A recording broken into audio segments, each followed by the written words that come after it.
Bandaríski þingmaðurinn Elizabeth Warren hefur vakið athygli fyrir að spyrja eftirlitsaðila hreint út af hverju bankar komist upp með lögbrot en venjulegt fólk ekki. Myndskeið þar sem hún leggur hart að þeim að svara spurningunni fyrir eins og eldur í sínu netheima.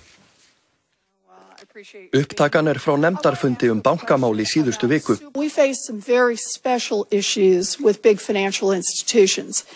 If they can break the law and drag in billions in profits and then turn around and settle paying out of those profits, they don't have much incentive to follow the law.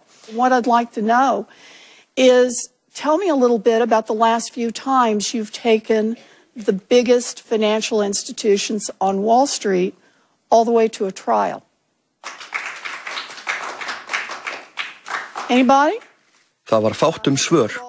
The institutions I supervise, national banks and federal thrifts, we've actually had a fairly fair number of consent orders. We do not have to bring people to in a trial or an Well, I appreciate that you say you don't have to bring them to trial. My question is, when did you bring them to trial?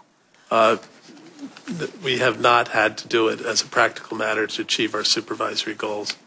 Fleiri komu fyrir nefndina og gáfu svipuð svör. You know, I just want to note on this.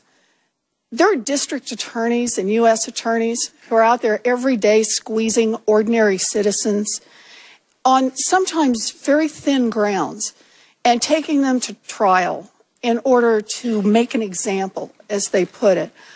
I'm really concerned that too big to fail has become too big for trial. That just seems wrong to me.